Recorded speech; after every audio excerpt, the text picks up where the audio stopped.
একটা মেয়ে ধর্ষিতা হয়েছে, এজন্য ইসলাম দিয়ে যদি আইন কায়েম করা হয় 24 ঘন্টার আলটিমেটামে সব বিচার হয়ে যাবে, যেরকম ঠিক কিনা? আর কোন ধর্ষক বাংলার জমিনে জন্মাতো না, চিল্লায় বলো ঠিক কিনা? ইসলাম বলে চোরের হাত কেটে দাও, জেনা ব্যভিচার করলে ডেথ পেনাল্টি। সৌদি আরবে হেড অফ করে, গলা কেটে ফেলে। বাংলাদেশেও যদি এটা করা যেত, খবর হয়ে যেত। আর কোন ধর্ষক বাংলার জমিনে জন্মাতো না, চিল্লায় বলো ঠিক কিনা? চুরি করলে হাত কাটো, কথাটা কার? السارق والسارقة فاقطعوا أيديهما جزاء بما كسبا نكالا من الله والله عزيز حكيم. If anyone steal something very precious from the society, the government should cut down his right hand. দামি কিছু চুরি করলে, এটা সাক্ষীর দ্বারা সাব্যস্ত হলে গভর্নমেন্টের উচিত তার ডান হাতটা এক কোপ মেরে কেটে দেয়া। কার কথা? বানু মাখজুমিয়া গোত্রের এক মেয়ে মদিনাতে চুরিতে ধরা পড়ল। অনেক বড় ফ্যামিলির, ডিগনিফাইড শিল্পপতির মেয়ে। সাহাবারা বলল, এই মেয়ের হাত যদি বিশ্বনবী মদিনায় কেটে দেয়, মদিনাতে তো মারামারি লেগে যাবে। কে বলবে বিশ্বনবীর কাছে যে সুপারিশ করার ক্ষমতা কারো নাই?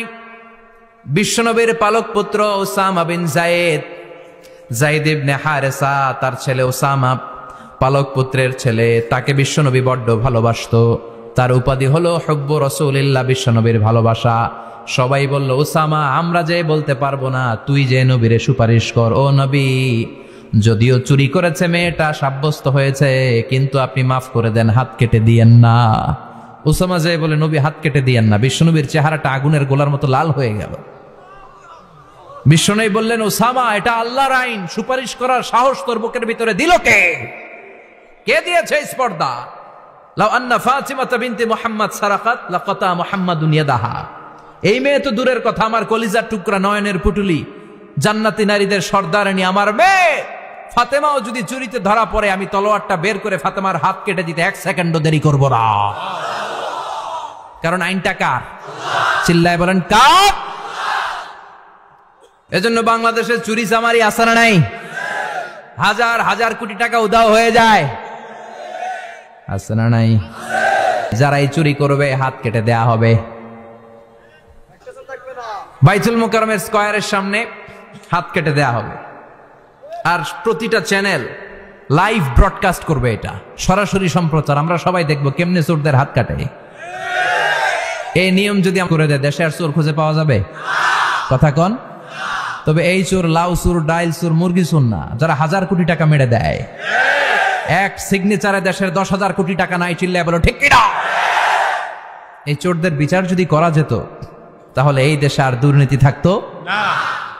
দুর্নীতি দমন কমিশনের দরকার হতো না। মন্ত্রীদের রাতের ঘুম হারাম হতো না। এটা মদিনার সমাজ হয়ে যেত, শান্তির বাংলাদেশ হয়ে যেত, ঠিক কিনা? এজন্য আল্লাহ বললেন, গোলাম, এই জমিনের ভেতরে চুরি করলে হাত কেটে দিবা, জিনা ব্যভিচার করলে ডেথ পেনাল্টি, ক্যাপিটাল পানিশমেন্ট, মৃত্যুদণ্ড, সর্বোচ্চ শাস্তি, ঠিক কিনা? একটা মেয়ে ধর্ষিতা হয়েছে, তার বিচার হয়েছে না? প্রক্রিয়াধীন হচ্ছে, সবাই অ্যারেস্ট হয়েছে, হচ্ছে। এজন্য ইসলাম দিয়ে যদি আইন কায়েম করা হয়, 24 ঘন্টার আলটিমেটামে সব বিচার হয়ে যাবে, যেরকম ঠিক কিনা? ইসলাম বলে চোরের হাত কেটে দাও, জেনা ব্যভিচার করলে ডেথ পেনাল্টি। সৌদি আরবে হেড অফ করে, গলা কেটে ফেলে। বাংলাদেশেও যদি এটা করা যেত, খবর হয়ে যেত। আর কোন ধর্ষক বাংলার জমিনে জন্মাতো না, চিল্লায় বলো ঠিক কিনা? আল্লাহ বলেন, আমি মানুষকে খলিফা বানিয়েছি আমার এই হুকুম আহকামগুলো বাস্তবায়নের জন্য। সব সৃষ্টিকুলের মধ্য থেকে মানুষকে আমি বানিয়েছি আশরাফুল মাখলুকাত। আবার মানুষকে বানিয়েছি আমি আমার খলিফা। আবার মানুষের চেহারাটা আমি আল্লাহ সব চাইতে সুন্দর করে তৈরি করেছি। সুবহানাল্লাহ। লাকাদ খালাকনাল ইনসানা ফি আহসানি তাকওয়িম। আমি মানুষের চেহারাটা সব চাইতে চমৎকার অবয়ব দিয়ে তৈরি করেছি রে গোলাম। সুবহানাল্লাহ। পৃথিবীতে যত প্রাণী আছে, সব সৃষ্টির মধ্য থেকে আমাদের সৃষ্টিটা সুন্দর না? আপনি হিউম্যান অ্যানাটমি নিয়ে যদি গবেষণা করেন, কেমনে আল্লাহ আমাদের এখানে হার্ট দিলেন, লাঞ্চ দিলেন, হ্যাঁ, তারপরে 206টা হাড্ডি দিলেন, হাড্ডিগুলো আবার ব্যান্ড করা যায়, দেখছেন? বাঁকা করা যায় না? এটা বাঁকা করা যায়। বাঁকা না করলে আপনি খাইতে পারতেন? ক্রিকেট যারা খেলো, পেস বল করতে পারতা? স্পিন বল, হ্যাঁ, অফ স্পিন, লেগ স্পিন, কয় হুজুরও জানে কেমনে দিই, তোর থেকে শিখছি বেটা। তো এই যে ছেলেপেলারা এরকম অফ স্পিন করে, লেগ স্পিন করে, এগুলো হচ্ছে আল্লাহর দেয়া কারিশমা। হাত ঘুরানো যায়। আল্লাহ যদি এটাকে এরকম ব্যান্ড করার সুযোগ না দিতেন, করতে পারতাম? আবার এইখানেও বাঁকা করার সুযোগ আছে না নাই? এইখানেও আছে না নাই? আবার এইখানেও আছে না নাই? কত কাজ। বাজার করে যখন বাজারের ব্যাগ যখন নিয়ে আসেন, কোথায় ধরে রাখেন? আঙ্গুলে ধরে রাখতে হয়। ক্যারাম যখন খেলো, কি দিয়ে টোকা মারো? সুবহানাল্লাহ কয় না পোলাপান? আহা, কত খেলার সিস্টেম আল্লাহ দিলেন। আবার ক্রিকেটের মধ্যে 2 আঙ্গুল তুললে কি? ওই যে সব মুখস্থ। আবার 1 আঙ্গুল তুললে কি? দেখছেন ঘটনা? আউট। কত কাজ এই আঙ্গুল দিয়ে। এই আঙ্গুলগুলোর বাঁকা করার, বেন্ড করার ক্ষমতা আমাদেরকে দিয়েছে কে? আল্লাহ। এজন্য আল্লাহ বললেন, লাকাদ খালাকনাল ইনসানা ফি আহসানি তাকওয়িম। আমি মানুষের চেহারাটা সব চাইতে সুন্দর করে তৈরি করেছি। মানুষ সুন্দর, আমাদের চোখ সুন্দর না মিয়া? আমাদের চোখও যদি সুন্দর হতো তাইলে আমরা বুঝতাম মানুষগুলো কত সুন্দর। আমরা মনে করি ধলা হইলেই সুন্দর। কয় ধলা ধলা, এটা সুন্দর। ডাকাইত, এগুলো ডাকাত। একটা মানুষের চেহারা স্কিন যদি কালো হয়, এর মধ্যে একটা সৌন্দর্য আছে না নাই? একটা মেয়ের স্কিন যদি কালো হয়, তারপরও চেহারায় সৌন্দর্য আছে না নাই? কয় না হুজুর, আমার বউ সুন্দর না, কালা কালা। আছে না নাই? তুই ডাকাইত। তুই কি? একজন মানুষের চেহারা যেরকমই হয় আপনি খেয়াল করে দেখবেন, তারপরও তার অবয়বের মধ্যে একটা এক্সট্রা অর্ডিনারিটি আছে। কারোর সাথে কারোটা মিলে না। সুবহানাল্লাহ পড়েন। এজন্য প্রতিদিন স্ত্রীরে বলবেন, স্ত্রী তুমি সুন্দরী, তুমি অনন্যা, তোমার চাইতে সুন্দরী গোটা বিশ্বে কেউ নাই। কইবেন না? মুরব্বীরা কয় না, কইতাম না, আগে কইয়া ফেলাইছি। এগুলো বলবেন। এগুলো বললে স্বামী স্ত্রীর মধ্যে ভালোবাসা বাড়াই দিবে কে? আল্লাহ। আমি প্রায় এগুলো বলি, উৎসাহিত করি যে স্বামী স্ত্রীর মধ্যে যে ভালোবাসাটা, এটা পবিত্র, এটা জান্নাতি। এই ভালোবাসা জান্নাতে শুরু হয়েছিল সাইয়েদনা আদম আর হাওয়ার মধ্য দিয়ে। চিল্লা এখন ঠিক কি না? স্বামী স্ত্রী দুইজনে একের হাতের সাথে আরেকজনের হাত মিলালে হাতের সগীরা গুনাহ মাফ করে কে? আল্লাহ। স্ত্রীর চেহারার দিকে নজর করে তাকালে চোখের গুনাহ মাফ করে দেয় কে? আল্লাহ।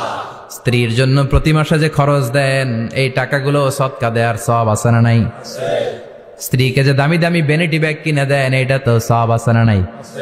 কক্সবাজারে ঘুরতে নিয়ে গেলে সওয়াব আছে না নাই? ফুল কিনে দিলে সওয়াব আছে না নাই? ভালোবাসার গান শোনাইলে সওয়াব আছে না নাই? তোমারে লেগেছে কত যে ভালো, চাঁদ বুঝি তা জানে, রাতেরও আধারে দোসর হয়ে তাই সে আমারে টানে, চাঁদ বুঝি তা জানে। ঠিক কি না? আজকে পারবেন না শোনাইতে রাত্রেবেলা? পারবেন? পারবেন? পোলাপাইনরা কয় পারবো। তো কত বেটা বিয়েই হয় নাই, বিয়ার পরে শোনাইস। তো এই ভালোবাসার গানগুলো শোনালে নিজেদের মধ্যে একটা ইন্টিমেসি তৈরি হয়। বিশ্বনবী এরকম স্ত্রীর সাথে খুনসুটি করতেন, ভালোবাসা করতেন। এটা হালাল, কিন্তু এটা জায়গা মতো না করে ভাবির লগে করলে মায়ের আছে না নাই? ভালোবাসার গান জায়গা মতো শোনাতে হবে। স্ত্রীকে ভালোবাসার গান না শুনিয়ে যদি চাচাতো বোনরে শোনাও, শালিরে শোনাও, পাড়ার মেয়েদের সাথে যদি টাঙ্কি মারো, ফিল্ডিং মারো, মায়ের আছে না নাই? তার মানে জায়গা মতো করলে সব সওয়াব। সুবহানাল্লাহ পড়েন। আর বিয়েটারে সহজ করে দিবেন। আমি তো সব জায়গায় বলি বিয়েটাকে সহজ করে দেন। আমরা বিয়েটারে কঠিন করে ফেলছি। একটা ছেলে এই দেশে 16 থেকে 18 বছর বয়সে ম্যাচিউরড হয়, কিন্তু ওরে বিয়ের পিড়িতে বসায় 32 বছর বয়স। তো বাকি 32 বছর কি আঙ্গুল চুষবে? কথা কন, কি করবে? ও যে পাপ কাজ করে, ও যে পর্নোগ্রাফি দেখে, ও যে মাস্টারবেশন করে, এগুলোর পার্সেন্টেজ গুণা মা বাবার আমল নামায় আছে না নাই? মা বাবার এত সহজে পার পেয়ে যাবেন না। ছেলে মেয়েগুলারে সময় হলে বিয়ে দিয়ে দেন। বিয়ের চেয়ে ভালো কাজ পৃথিবীতে আছে? যেই সমাজে বিয়ের খরচ বেড়ে যায়, ওই সমাজে জেনার খরচ কমে যায়। বিয়ে করতে লাগে 10 লাখ, জেনা করতে লাগে 500 টাকা। কথা কন। এজন্য জেনাকে সহজ করবেন না, বিয়েকে সহজ করবেন? বিয়ের কথা কইলেই পোলারা কয় তুই নিজের পায়ে দাঁড়া। তো এতদিন ও কার পায়ে দাঁড়াইছে? সহজ করবেন তো? আল্লাহ তুমি বুঝার তৌফিক দাও। আমিন।